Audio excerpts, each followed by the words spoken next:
ઓમ શ્રી ગણેશાય નમઃ. જય શ્રી કૃષ્ણ મિત્રો. વાર્તા સાંભળશું આપણે ભગવાન બન્યા ભિખારી. આ ભોળાનાથની અને એમના ભક્તની વાર્તા છે. મિત્રો ધ્યાનથી પૂરી સાંભળજો. ભગવાનની કથાઓ સાંભળવાથી મન શુદ્ધ થાય છે. આ વાર્તા છે ગિરધર નામના એક સોનીની. એને સોનાની એક દુકાન હતી. ગિરધરની આદત હતી રોજ સવારે દુકાન ખોલે એટલે રોજ સવારમાં ભગવાન શિવજીની પૂજા આરાધના કરે, ભગવાનના નામ મંત્ર જાપ કરે અને પછી ધંધા પર બેસી ધંધાની શરૂઆત કરે.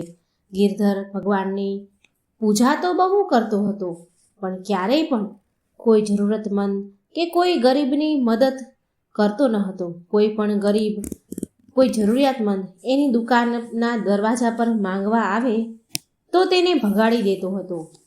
એ કોઈ દિવસ કોઈને પણ દાન પૂન કરતો ન હતો. એક દિવસ ગિરધરે તેની દુકાન ખોલી અને ભગવાનની હજી પૂજા કરતો જ હતો. શિવજીના નામ જાપ કરતો હતો, ઓમ નમઃ શિવાય, ઓમ નમઃ શિવાય. તો એટલામાં તેની દુકાન પર એક ગરીબ ભિખારી આવે છે અને ગિરધર પાસે મદદ માંગવા લાગ્યો. કહે છે, શેઠજી, બહુ જ ભૂખ લાગી છે, થોડા પૈસા આપી દો તો કંઈક ખાઈ લઉં. મને થોડી મદદ કરો, હું ખૂબ જ ભૂખ્યો છું. તો ગિરધર પૂજા કરીને ધંધા પર બેઠો અને ભિખારીને જાકારો આપવા લાગ્યો. જા જા, હટ અહીંથી. સવાર સવારમાં મગજ ખરાબ કરવા ક્યાંથી આવી જાઓ છો? બસ દુકાન ખોલવાની જ વાટ હોય છે, ભિખારીની તો લાઈન લાગી જાય છે. ચલ ચલ જા અહીંથી. ભિખારીને નિરાશ કરી અને ત્યાંથી ભગાડી દીધો. તે ભિખારી નિરાશ થઈને ત્યાંથી ખાલી હાથે પાછો વળી ગયો. એટલામાં તેની દુકાન પર એક ગિરધરનો મિત્ર આવ્યો અને તે કહેવા લાગ્યો, શું વાત છે ગિરધર, તું આટલો બધો ગુસ્સામાં કેમ છે? એટલે ગિરધર બોલ્યો કે શું કરું, હું કંટાળી ગયો છું કે દુકાન ખોલી નથી અને ભિખારીઓની લાઈન લાગી જાય છે, માંગવાવાળા આવી જાય છે. બજારમાં હરેક સમયે ભિખારી ફર્યા કરે છે. હેરાન પરેશાન થઈ ગયો છું હું તો. ગિરધરનો મિત્ર બોલ્યો, સારું છોડ ચાલ, એક કપ ચા પીવડાવ મને. ગિરધર બોલ્યો, હા હા, હમણાં જ મંગાવું છું ચા. અને ગિરધર તેના કારીગરને ચા લાવવાનું કહે છે અને એના મિત્ર માટે ચા મંગાવે છે. હવે અહીં ભગવાન શિવ તો કૈલાસ પર બેઠા બેઠા બધું જોઈ રહ્યા છે. ભગવાન શિવ તો બહુ ભોળા ભલા છે. એ એમના ભક્તનો હાથ કેવી રીતે છોડે? તે તો ભક્તને કોઈ ખોટા રસ્તે નથી જવા દેતા. ભગવાન શિવ કૈલાસ પર બેઠા બેઠા બધું જ જોઈ રહ્યા હતા. એટલે પાર્વતીજી બોલ્યા, શું થયું સ્વામી, તમે મનમાં કેમ હસી રહ્યા છો? એટલે ભગવાન શિવ બોલ્યા કે દેવી પાર્વતી, તમે જુઓ, પેલો મારો ભક્ત ગિરધર મારી પૂજા પાઠ બહુ કરે છે, બહુ મનથી મારી સેવા કરે છે, પૂજા કરે છે. પણ એ ગિરધર એ નથી જાણતો કે મારી અસલ સેવા પૂજા તો ગરીબોની સહાયતા કરવાની જ છે. ગરીબોની સહાયતા કરે એ જ મારી અસલ સેવા છે. કેમ કે ધરતીના પ્રત્યેક પ્રાણીમાં મારો વાસ છે. હમણાં થોડી વાર પહેલા જ એક ભિખારી, એક જરૂરતમંદ ભૂખ્યો ભિખારી તેના દરવાજે આવ્યો અને ખાલી હાથે પાછો કાઢી મૂક્યો એને. એટલામાં પાર્વતીજી બોલ્યા, હે પ્રભુ, તો પછી તમારે તમારા ભક્તને સાચો માર્ગ તો બતાવવો જ પડશે, સાચા માર્ગે એને લાવવો જ પડશે. એટલે શિવજી બોલ્યા, હા હા દેવી, કે દેવી પાર્વતી, હું ગિરધરના દ્વાર પર જરૂર જઈશ. હવે એ તો ગિરધરને જોવાનું કે એ મને ઓળખી શકે છે કે નહીં. પછી ભગવાન શિવે એક અત્યંત દુઃખી ભિખારીનો વેશ ધારણ કર્યો અને ગિરધરના દરવાજા પર પહોંચ્યા. ગિરધરે તો તે સમયે ભગવાન શિવજીની પૂજા કરી રહ્યો હતો. હજી એને એની દુકાન ખોલી જ હતી અને દુકાન ખોલતાની સાથે ભગવાનની સેવા પૂજા કરી જ રહ્યો હતો. ભગવાનના મંત્ર જાપ કરી રહ્યો હતો અને પ્રાર્થના કરતો હતો કે હે મહાદેવ, હું તમારી રોજ સાચા મનથી પૂજા કરું છું, હંમેશા તમારું નામ લેતો રહું છું, તો પણ તમે મને દર્શન કેમ નથી આપતા? હે પ્રભુ, મારી મનથી ઈચ્છા છે કે પ્રભુ તમે મને દર્શન આપો. હું તમારા દર્શન કરવા માંગુ છું.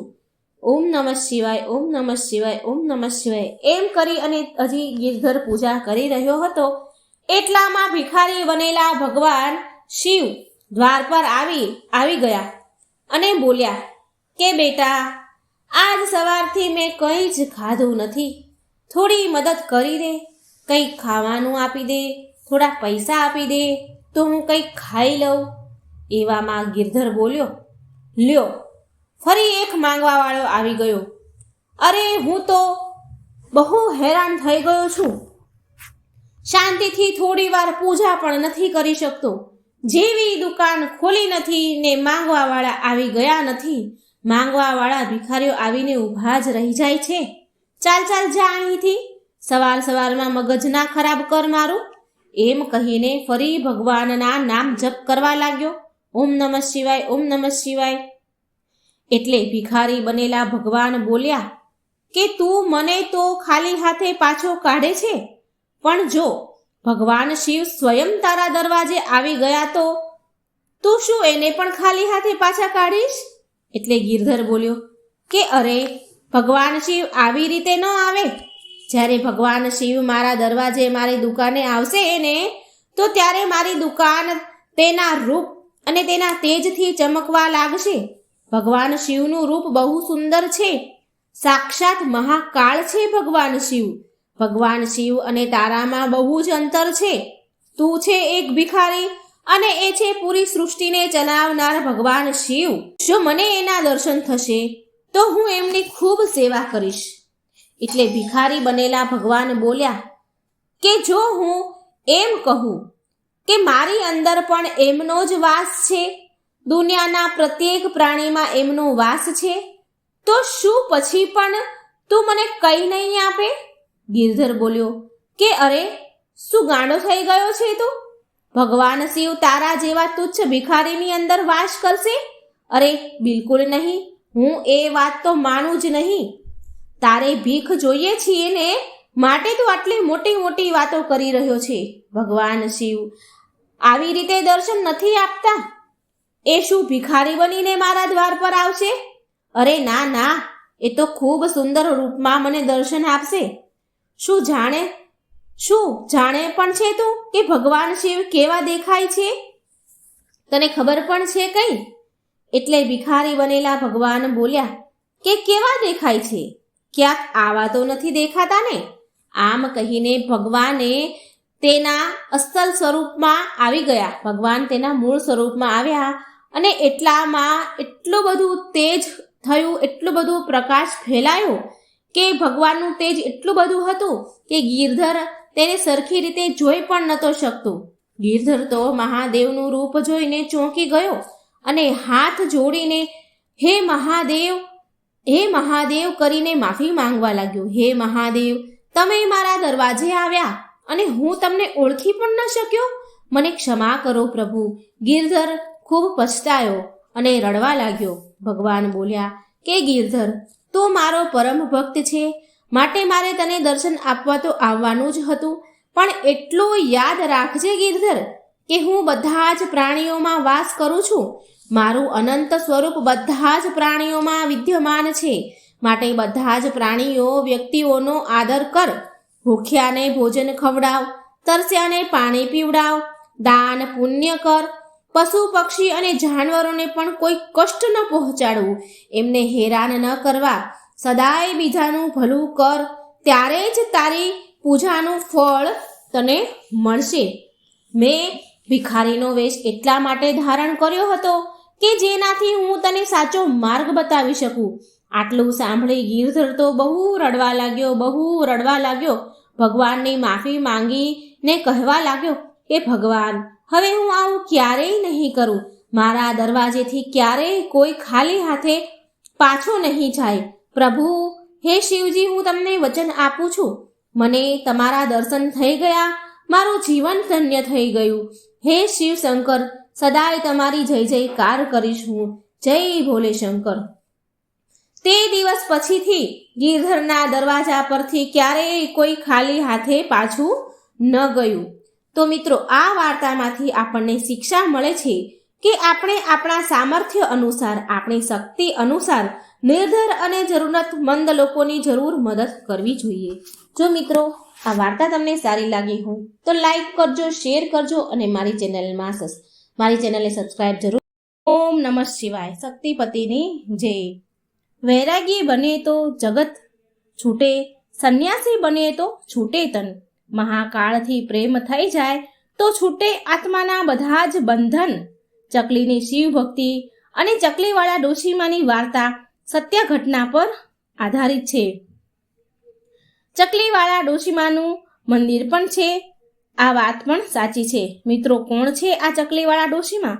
શું છે ચકલીની વાર્તા? ચાલો સાંભળીએ. આ વાર્તાના માધ્યમથી એક વાત બીજી મિત્રો, જો આ વાર્તા સાંભળી રહ્યા છો તો પૂરી સાંભળજો. આ વાર્તાને અડધી અધૂરી મૂકીને જવાની ભૂલ ન કરતા, કારણ કે આ પવિત્ર કથાને અધૂરો છોડવાથી તમને પાપ પણ લાગી શકે.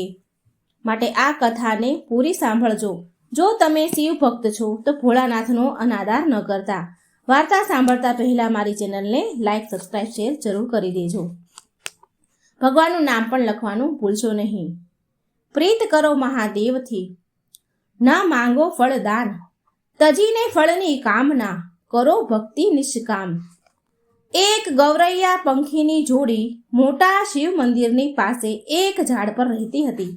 અને તે મંદિરમાં જ્યારે પણ સવાર સાંજ પૂજા પાઠ આરતી થાય ત્યારે તે બંને ચકલીની જોડી મંદિરમાં આરતીમાં આવતી, શંકર ભગવાનની આરાધના કરતા અને કલાકો સુધી બેસીને મહાદેવની આરાધનામાં એ બંને ચકલીઓ લીન રહેતી હતી. એ પતિ પત્નીની જોડી હતી. કલાકો સુધી ભગવાનને ધ્યાનમાં લીન રહે, પ્રભુ ભક્તિની આરાધનામાં રહે.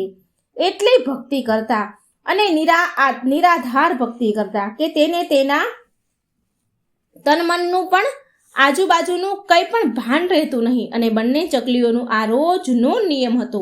બસ જ્યારે પણ મહાદેવના મંદિરમાં ઘંટ વાગે, આરતી થાય તો તરત જ પહોંચી જાય અને પછી જ તેના બચ્ચા માટે અને તેના માટે ચારા પાણી, ચણની વ્યવસ્થા કરે. આ રીતે તે બંને ચકલીઓ પતિ પત્નીઓનો રોજનો નિયમ. અને એ મંદિરની થોડે દૂર બાજુમાં એક ડોશીમાનું ઘર હતું. તે ઘરડા ડોશીમાને કોઈ સંતાન હતું નહીં. તેમની આગળ પાછળ દેખરેખ કરનારું પણ કોઈ નહીં. તે એકલા જ તેનું જીવન નિર્વાહ કરતા હતા. અને તે ગરડા ડોશીને પંખીઓ પ્રત્યે ખૂબ જ પ્રેમ ભાવ હતો. તે પંખીઓને, ચકલીઓને બહુ પ્રેમ કરતા હતા. તે ડોશીમાં રોજ તેમના ઘરના ધાબા ઉપર દાણા પાણી, ચણ પાણી મૂકી આવે. રોજે જ આ ડોશીમાનું આ કામ રોજનું હતું. અને આ બંને ચકલીઓ રોજ આ ડોશીમાના ધાબા ઉપર આવે અને ચણ પાણી આરામથી ખાઈ પી લે અને થોડા ચણ પાણી તેના બચ્ચાઓ માટે તેની સાથે લઈ જાય. આમ તેમનું જીવન વીતતું હતું. તે ડોશીમાના કારણે તે ચકલીની જોડીનું અને તેના બાળકોનું સહેલાઈથી ભરણ પોષણ થઈ જતું હતું. અને સાથે તે આરામથી નિશ્ચિત રૂપે ભગવાન શંકરની આરાધના કરતા હતા. હવે આવી રીતે દિવસો નીકળી રહ્યા હતા. એક દિવસની વાત છે. તે ગરડા ડોશીમાં બીમાર થઈ જાય છે. તે પથારીમાં પડી જાય છે. તેમને કોઈ છોકરો કે વહુ હતા નહીં કે તેમનો ઉપચાર કરે, તેમના દવા કે કોઈ ઈલાજ કરે, કોઈ દવા પણ લાવી આપે, એવું કોઈ નહીં. આમ ગરડા ડોશીમાં કોઈ ઉપચાર, દવા કે સેવા વગર જ પથારીમાં પડ્યા રહ્યા. હવે તે ડોશીમાં ધાબા પર ચણ પાણી નાખવા માટે જઈ શકતા ન હતા, કારણ કે પથારીમાંથી ઊભું થવાય તો એ જાય ને, પણ પથારીમાં ઊભું થવાય નહીં તો એ ધાબા ઉપર ચણ પાણી મૂકવા માટે કેવી રીતે જાય? હવે તે ચકલીની જોડી તે ડોશીમાના ધાબા ઉપર ચણવા માટે આવે, પાણી પીવા માટે આવે, પણ ત્યાં કંઈ ખાવા પીવાનું મળતું નહીં. એટલે તે ચકલીઓ વિચારે કે આ ડોશીમાં ક્યાં ચાલ્યા ગયા હશે? ચણ પાણી કેમ નથી નાખી રહ્યા? અને આવી રીતે 2 દિવસ વીતે છે, 3 દિવસ વીતે છે અને ધીરે ધીરે તે ડોશીમાં બહુ કમજોર પડવા લાગ્યા. કોઈ દવા ઉપચાર વગર કેવી રીતે સ્વસ્થ થઈ શકે? અને એક દિવસ બહુ જ વધારે એમની હાલત ખરાબ થઈ ગઈ. તેમનું સ્વાસ્થ્ય બહુ વધારે બગડ્યું, તેમનું મૃત્યુ થઈ ગયું. હવે તે ચકલીઓ રોજ આવે ધાબા ઉપર ખાવા માટે, પણ ખાવા પીવા મળે નહીં. એટલે એ બંને ચકલીઓ એમ વિચારે કે ડોસી માને કેમ કોઈ ખબર નથી પડતી, ક્યાં ગયા હશે? કેટલા દિવસથી ધાબા ઉપર ચણ પાણી તો એમને મૂક્યા જ નથી. શું થયું હશે તેમને? શું વાત હશે? આમ બંને વિચારીને ગભરાઈ જાય અને બહુ હેરાન થવા લાગે. તે બંને ચકલીઓ આખા ગામમાં તે ડોસીમાને શોધે છે. અહીં ત્યાં બધે જ જગ્યા પર તેમને શોધે છે, પણ ડોસીમા મળતા નથી. શોધતા શોધતા તે થાકી ગયા. એટલે તે ચકલીઓ ગૌરૈયા પક્ષીની જોડી તેના પતિ એ ચકલી તેના પતિને કહે છે, સ્વામી, આ ડોસીમાના કોઈ સમાચાર નથી મળી રહ્યા, ક્યાંય નથી મળી રહ્યા. આપણે આખા ગામમાં શોધ્યા, પણ આ ડોસીમા તો ક્યાં ચાલ્યા ગયા હશે? તે આપણને નિત્ય રોજ દાણા પાણી આપે અને અન્ય પક્ષીઓને પણ સંભાળ રાખતા હતા. તે ક્યાં ગયા હશે? આપણે કેટલા તે ડોસીમાને શોધ્યા, પણ તે મળ્યા જ નહીં. હવે આપણે શું કરીશું? તે ગૌરૈયા ચકલીનો પતિ કહે છે, આપણે બધી જ જગ્યાએ ડોસીમાને શોધ્યા છે, તપાસ કરી છે, પણ ડોસીમા ક્યાંય નહીં મળ્યા. પછી એક જગ્યા આપણે તેમને નથી શોધ્યા, એક જગ્યા પર આપણે એને નથી જોયા, તેના પોતાના જ ઘરમાં. આપણે તેના ઘરમાં જઈને જોઈએ, કદાચ તે બીમાર તો નથી ને? આમ વિચાર કરીને તે પતિ પત્ની ગૌરૈયા ચકલીઓ તે ડોસીમાના ઘરે ગઈ, અંદર ગઈ, અને જ્યારે ઘરમાં અંદર જઈને જુએ છે તો ડોસીમા તો પથારીમાં સૂતેલા હતા. તેમના શરીરની તો હાલત બહુ જ ખરાબ હતી. તેમના શરીરમાં કોઈ હલનચલન નહીં. તેમના ચહેરા પર, શરીર પર માખીઓ મણમણી રહી હતી. તે પંખી તે ચકલીઓની પાંખોથી તે ચકલીઓએ એ બધી માખોને ઉડાડી ડોસીમાને જગાડવાની કોશિશ કરી એ બંને ચકલીઓએ, પણ તેના શરીરનું કોઈ હલનચલન થયું નહીં. હવે ચકલીનો પતિ કહે છે, પ્રિય, આ ડોસીમા તો આ દુનિયા છોડીને ચાલી ગયા છે, આકાશમાં ચાલી ગયા લાગે છે, એ મૃત્યુ થઈ ગયું છે, મૃત્યુ પામ્યા છે. આ જોઈને તે ચકલી પતિ પત્નીની જોડી બહુ દુઃખી થઈ, બહુ નિરાશ થઈ. એના આંખમાંથી તો આંસુ પણ આવી ગયા, કારણ કે આ ડોસીમા રોજ એને ચણ પાણી નાખતા હતા. હવે દાણા ચણવા માટે દૂર સુધી જવું પડશે અને આમને આમ સાંજ પડી જાય છે. એવું બંને વિચારીને બહુ દુઃખ થયા. હવે એ ચકલી લોકોને તો ત્યાં ડોસીમાના ઘરે ચણ પાણી મળે નહીં, એટલે ચણવા માટે દૂર દૂર જવું પડે, અને દૂર જતા જતા તો સાંજ પડી જાય. અને જ્યારે રાત પડતા મંદિરનો ઘંટ વાગે તો આરતી થવા લાગે ભગવાન શિવની. ત્યારે બંને મંદિરમાં પહોંચે છે અને એક પગ પર ઊભા રહીને ભગવાન શિવની નિરાધાર ભક્તિ કરવા લાગ્યા. તેનું જપ કરે છે. આમ 1 કલાક વીતી જાય છે, 2 કલાક વીતી જાય છે, ઘણો લાંબો સમય વીતી જાય છે. આમ ખાધા પીધા વગર જ લગાતાર ભગવાનની ભક્તિ કર્યા કરે છે. અને આમ કરતા કરતા 1 મહિનો વીતી ગયો. તે પંખી ચકલીઓ એ મહાદેવની તેમને ભક્તિ છોડી નહીં. તે લગાતાર શ્રદ્ધાપૂર્વક મહાદેવની ભક્તિ કરતા રહ્યા, ચકલીઓ પણ અને તેના બચ્ચાઓ પણ. આ પતિ પત્ની ચકલીઓની જોડીની ભક્તિ જોઈ પ્રભુ મહાદેવ બહુ પ્રસન્ન થયા અને ચકલીઓને દર્શન આપે છે અને કહે છે, ગૌરૈયા ચકલીઓ, તમને શું જોઈએ છીએ? તમે જે માંગશો એ હું વરદાન આપીશ. તમારી ભક્તિથી હું પ્રસન્ન થયો છું, તમારું અખંડ ભક્તિથી બહુ પ્રસન્ન છું. તમે નાનો એવો જીવ હોવા છતાં પણ તમારી ક્ષમતાની બહાર તમે ભક્તિ કરી છે, માટે હું બહુ વધારે પ્રસન્ન છું. તમારા પર માંગો એ હું આપીશ. ત્યારે એ ચકલીઓ બોલી, હે પ્રભુ, અમારે તો કંઈ જ નથી જોતું, અમારે માત્ર એક જ વસ્તુ જોઈએ છે. તમે તે ગરડા ડોસીમાને, જે પુણ્યશાળી આત્મા છે, તેને પાછા જીવતા કરો. તે અમને રોજ ચણ પાણી નાખે છે, એ મૃત્યુ પામ્યા છે, તમે એને જીવનદાન આપો. અમારે બસ એ જ જોઈએ છે, અમારે એ જ ઈચ્છા છે. ભોળાનાથ બોલ્યા, હે પંખીઓ, આ સૃષ્ટિનો નિયમ છે, જે મરી જાય છે તે કેવી રીતે જીવતા થાય? તે કેવી રીતે જીવિત થઈ શકે? હું સૃષ્ટિના ચક્રમાં બાધા કેવી રીતે બનું? તમે કંઈ બીજું માંગી લો. ત્યારે તે ચકલી બોલી, નહીં પ્રભુ ભોળાનાથ, અમારે કંઈ નથી જોઈતું, અમારે બસ અમારા ડોસીમાં જ જોઈએ છીએ. બીજું કંઈ નહીં જોઈએ, બસ અમને અમારા ગરડા ડોશીમાં આપી દો. ત્યારે ભોળાનાથ બોલ્યા, પંખીડાઓ, હવે તે ગરડા ડોશીમાનું શરીર ગળી ગયું છે, તેમાં જીવડાઓ પડી ગયા છે, જીવડાઓ એના શરીરમાંથી નીકળવા લાગ્યા છે, તેમનું શરીર સડી ગયું છે, હું તેને કેવી રીતે જીવતા કરું? શરીર જ આખું સડી ગયું છે તો એમાં પ્રાણ કેવી રીતે પૂરું? છતાં પણ તે બંને ચકલીઓ પતિ પત્ની હઠ પર ઉતરી હઠ કરવા લાગી અને કહે છે, પ્રભુ, તમે અમને વચન આપ્યું છે કે તમે જે માંગશો એ હું તમને આપીશ, તો પ્રભુ તમારા વચનથી ફરી રહ્યા છો તમે? હે ભોળાનાથ, તમે તમારા વચનથી ફરી ન શકો. આમ બંને હઠ કરવા લાગી. ત્યારે ભોળાનાથ કહે છે, હે પંખીઓ, હું તમારી હઠથી આગળ વિશે વિવશ થઈ ગયો છું અને મારા વચન આગળ પણ. અને આ પ્રકારે ભોળાનાથે તે ગરડા ડોશીમાને વિખાયેલા સડેલા શરીરને સારું કર્યું, સ્વસ્થ કર્યું અને તેમાં પ્રાણ પૂરી દીધા. હવે આ પ્રકારે તે ગરડા ડોશીમાં ફરીથી જીવતા થયા અને ડોશીમાં જીવતા થયા એટલે તેની સામે ભોળાનાથ ઊભા હતા અને ભગવાનને જોઈને તે ડોશીમાં ભાવ વિભોર થઈ ગયા, બહુ ખુશ થયા અને કહે છે, હે ભોળાનાથ, મારા જન્મ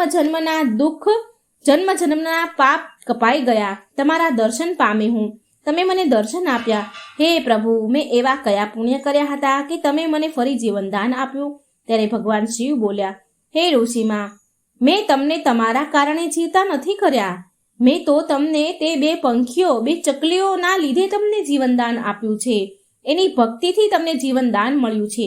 એ બંને ચકલીઓ પતિ પત્ની મારી નિરાધાર તેમણે ભક્તિ કરી છે, દિવસ રાત અન્ન પાણી ખાધા વગર મારી ભક્તિ કરી છે, એક પગે ઊભા રહીને મારી આરાધના કરી છે અને આ કારણે મેં તેને આશીર્વાદ આપ્યા અને તેના કારણે આજે તમે જીવતા થયા છો.